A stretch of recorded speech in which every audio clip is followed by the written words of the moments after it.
기도하겠습니다. 하나님 아버지 감사합니다. 오늘 화요일입니다. 주께서 오늘도 함께 하시고 저희들을 능력의 장중에 붙잡아 주시며 또 승리하는 하루가 되게 하옵소서. 예수님 이름으로 기도합니다. 아멘. 네, 오늘은 조금 이해를 구하겠습니다. 지난 주일날이 1월 1일이고 야고보서 1장 1절로 11절인데 어제 월요일날 1장 1절로 11절을 했어요. 주일날 할 것을 월요일날 한 거죠. 자, 그러면 오늘은 원래 화요일인데 월요일 것과 화요일 것을 이틀분을 한꺼번에 하겠습니다. 대신 본문이 좀 길어요. 이해해 주시기 바랍니다.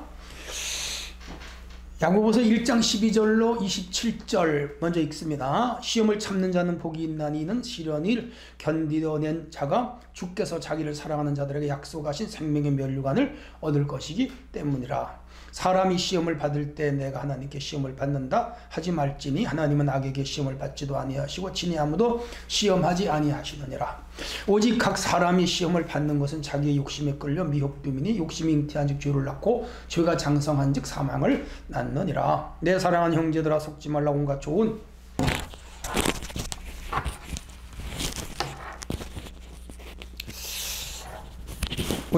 은사와 온전한 선물이 다 위로부터 빛들의 아버지께로부터 오나니 그는 변함도 없으시고 회전하는 그림자도 없으시니라.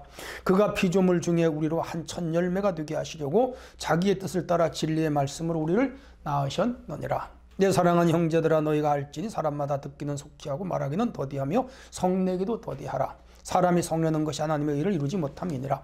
그러므로 모든 더러운 것과 넘치는 악을 내버리고 너희의 영혼을 능히 구원할 바 마음에 심어진 말씀을 온유함으로 받으라. 너희는 말씀을 행하는 자가 되고 듣기만 하여 자신을 속이는 자가 되지 말라. 누구든지 말씀을 듣고 행하지 아니하면 그는 거울로 자기의 생긴 얼굴을 보는 사람과 같아서 제 자신을 보고 가서 그 모습이 어떠했는지를 곧 잊어버리거니와 자유롭게 하는 온전한 율법을 들여다보고 있는 자는 듣고 잊어버리는 자가 아니요 실천하는 자니 이 사람은 그 행하는 일에 복을 받으리라. 누구든지 그리 스스로 경건하다 생각하며 자기 혀를 제갈 물리지 아니하고 자기 마음을 속이면 이 사람의 경건은 헛것이라. 하나님 아버지 앞에서 정결하고 더러움이 없는 경건은 과와 과부를 환난 중에 돌보고 또 자기를 지켜 세속에 물들지 아니하는 그것이니라. 아멘. 오늘 이 부분은 일상에서 바로 분별한 시험 원인과 헛된 경건, 이런 주제가 되겠습니다. 우선 12절로 18절은 성숙한 인격, 무엇을 통하여? 시련을 통하여. 여기 시험을 참는 자는 복이 있다는데 이 시험을 여기서는 트라이얼이라고 말합니다. 많은 고난, 어려움, 또 시련 이런 것들을 통틀어서 시험이라고 그렇게 표현을 하고 있습니다. 초대교회 배경을 아시죠? 헤롯의 박해로 교회가 흩어졌고 그래서 성도들이 많이 어려웠어요. 심적으로 어렵고 정신적으로 어렵고 육체적으로 어렵고 그리고 또 늘 위험이 따르는 그런 상황이었죠. 그래도 이들은 끝까지 신앙생활을 해야 돼요. 그래서 흩어졌어요. 요빠로, 사마리아로, 갈릴리로 전 지역으로 흩어졌고 심지어 저 위에 시리아의 안디옥에까지 가서 이들이 교회를 세우잖아요. 흩어진 교인들에게 예수님의 동생이었던 야고보 장로가 편지를 하는 거라. 그 시험이다. 우리 예수를 믿으면 시험을 받아요. 남편이 교회 못 나가게 하고 부모가 못 나가게 하고 가족들이 박해하고 어떤 사람은 문중에서 내쫓은 사람도 있어요. 그래도 끝까지 견디고 이기면 신앙생활을 해요. 저도 어릴 때 제가 살던 마을이 교회에서 한 15리 떨어졌는데 동네가 한 30가구 넘게 살았는데 예수 믿는 사람이 우리 한 가정밖에 없었어요. 그러니까 동네 소리를 왕따시키고 예수 믿는 집이라고 다 손가락질하고 미워하고 그러더라고요. 끝까지 믿음 지켰어요. 그랬더니 하나님께서 우리를 높여주시고 결국 그들도 우리를 인정하고 그렇게 되더라고요. 하나님 영광 드러내는 것이죠. 시험을 받을 때 하나님께 시험을 받는다고 말하지 말라. 하나님은 시험하지 않아. 여기에서의 그 템프팅, 그 템테이션, 마귀가 시험하는 걸 말합니다. 하나님은 우리를 악의로 시험하는 부분 없어요. 언제나 의로 우리를 유익하게, 예를 들어 아브라함을 시험한 것, 이삭을 바치라고 한 것은 그가 믿음이 깊은가를 알아보고 축복하려고 한 거예요. 근데 욥을 시험한 것은 사탄이 망하게 하고 유혹하고 넘어져 하나님을 부인하게 하려고 한 거예요. 오늘도 우리에게 이런 시험이 와요. 근데 그 시험은 우리 마음으로부터 욕심이 일어나서 세속적이고 욕망적인 걸로 하나님을 버리게 하죠. 그래서 욕심이 잉태한 즉 죄를 낳고 죄가 장성한 즉 사망을 낳는다. 그래서 마음속에 욕심을 제거하면 시험에 들질 않아요. 근데 욕심을 가지면 시험은 끊임없이 와요. 여러분 신앙생활 하면서 다 십자가 앞에 내려놓고 욕심이 없이 주님을 믿어야 여러분이 편안하게 신앙생활을 했어요. 조금이라도 어떤 자존심이 있다든지 혹은 뭐 자기의 이익을 추구한다든지 자기의 입장을 대변하려고 한다든지 그럼 계속 시험이 와요. 그거 내려놔야 돼요. 그리고 모든 영광은 하나님께, 죽든지 살든지 주님 뜻대로. 그리고 나는 주님 앞에 다 비우고 겸손과 온유로 주님만 따르겠습니다. 이런 사람은 시험이 안 와요. 그리고 이런 사람들은 이겨요. 그리고 이런 사람들은 축복하셔요. 자, 그런 내용들이고요. 그 다음 이제 19절로 28절의 내용은 참된 경건에 대해서 설명을 하고 있죠. 참으로 경건하기 위해서는 첫째 성을 내지 말아라. 이 성은 화죠. 그래서 집에서도 성내고 골부리고 말이죠. 분노하고 그러면은 은혜가 떨어져요. 믿음은 죽어요. 성령이 역사하지 않아요. 교회에서도 화를 내고 성질을 내고 그리고 분노하고 그러면 그 사람은 믿음 생활에 성공하기는 어렵습니다. 그 경건이 아니에요. 그래서 모든 더러운 것과 악을 내어버리고 믿음의 마음에 심어진 말씀으로 온유함을 받아라. 오직 말씀. 그래서 말씀은 사랑, 희락, 화평, 우애, 참, 자비, 양선, 충성, 온유, 절제 이런 걸 가르치잖아요. 그게 성령 안에서 우리 속에 채워져야 돼요. 그래서 말씀을 행하는 자가 되고 듣기만 하여 자신을 속이는 자가 되지 말라. 이 야고보서를 읽으면 행함이 많이 강조되고 있고 바울 서신을 읽으면 믿음이 많이 강조되고 있어요. 그런데 이건 별개가 아니고 손바닥과 손등과 같은 거예요. 그래서 믿음이 있으면 행함이 있어야 되고 행함이 있는 건 믿음이 있다는 증거죠. 그래서 분리하여 생각하지 말고 둘을 하나로 생각하시면 돼. 근데 그 당시에 믿음은 있는데 행함이 따라주지 않았어. 그래서 그 행함이 없는 믿음은 죽은 믿음이라고 야고보가 정리를 했습니다. 그러므로 오늘 우리가 생활 속에 실천을 해야 돼요. 그 행함이 뭐냐? 예배 생활, 기도 생활, 섬김 생활, 전도 생활, 봉사고요. 더 나가서 26절에 경건하다 생각하며 혀를 제갈목이지 않은 사람은 경건하지 않다. 가장 중요한 게 이 입술, 말로 은혜를 까먹어요. 그래서 침묵은 금이고 웅변은 은이다. 그런 말도 있는데 우리 가능하면 말을 많이 줄여야 돼요. 말을 많이 하지 말아야 돼요. 말을 많이 하면 실수해요. 말을 많이 하면 상처를 줘요. 말을 많이 하면 문제가 생겨요. 그래서 말 없는 교회, 말 없는 성도가 돼야 돼요. 더 나가서 참 거룩은 그리고 경건은 고아를 돌보고 과부를 돌보고 환난 중에 그들을 살피는 것이다. 그렇게 설명을 하고 있습니다. 해서 오늘 우리는 하나님 앞에 경건한 믿음 생활에 힘써야 됩니다. 자, 한편 야고보서 2장 1절로 13절을 제가 읽고 좀 더 설명할게요. 여기는 화요일 부분이에요. 2장 1절입니다. 형제들아 영광의 주 곧 우리 주 예수 그리스도에 대한 믿음을 너희가 가졌으니 사람을 차별하여 대하지 말라. 만일 너희가 회당에 금가락지를 끼고 아름다운 옷을 입고 사람이 들어오고 또 남루한 옷을 입은 가난한 사람이 들어올 때에 너희가 아름다운 옷을 입은 자를 눈여겨보고 말하되 좋은 자리에 앉으소서 하고 또 가난한 자에게 말하되 너는 거기 서 있든지 내 발등상 아래 앉으라 하면 너희끼리 서로 차별하여 악한 생각으로 판단한 자가 되는 것이 아니냐. 내 사랑하는 형제들아 들을지어다. 사람이 하나님이 세상에서 가난한 자들을 택하여 믿음에 부유하게 하시고 또 자기를 사랑하는 자들에게 약속하신 하나라를 상속으로 받게 하지 아니하셨느냐. 너희는 도리어 가난한 자를 없인 여기는도다. 부자는 너희를 억압하며 법정으로 끌고 가지 아니하느냐. 그들은 너희에게 대하여 일컬음과 그 아름다운 이름을 비방하지 아니하느냐. 너희가 만일 성경에 기록된 대로 내 이웃 사랑하기를 내 몸과 같이 하라 하신 최고의 법을 지키면 잘하는 것이거니와 만일 너희가 사람을 차별하여 대하면 죄를 짓는 것이니 율법이 너희를 범법자로 정죄하리라. 누구든지 온 율법을 지키다가 그 하나를 범하면 모두 범한 자가 되나. 간음하지 말라 하시니가 또한 살인하지 말라 하셨은즉 내가 비록 간음하지 아니하여도 살인하면 율법을 범한 자가 되느니라. 너희는 자유의 율법대로 심판받을 자처럼 말도 하고 행하기도 하라. 긍휼을 행하지 아니하는 자에게는 긍휼 없는 심판이 있으리라. 긍휼은 심판을 이기고 자랑하느니라. 아멘. 네, 차별 없는 사랑을 실행하는 공동체에 대해 설명. 이 초대교회는 교회 안에 차별이 있었죠. 이게 문제죠. 인간이 사는 곳에는 차별이 있더라.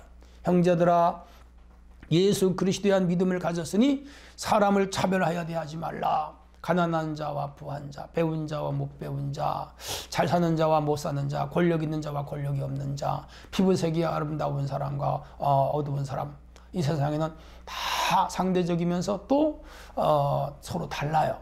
서로 다르고 다른데 사람들은 차별을 해요. 자기만큼 못 배웠거나 자기만큼 못생겼거나 자기만큼 누리지 못하면 사람들을 무시해요. 그게 인간 세상이에요. 세상 사람들, 일반인들은 그렇게 산다 하더라도 교회 안에서까지 차별이 있으면 누가 교회 안에 오겠어요? 이 교회 공동체는 특수한 집단입니다.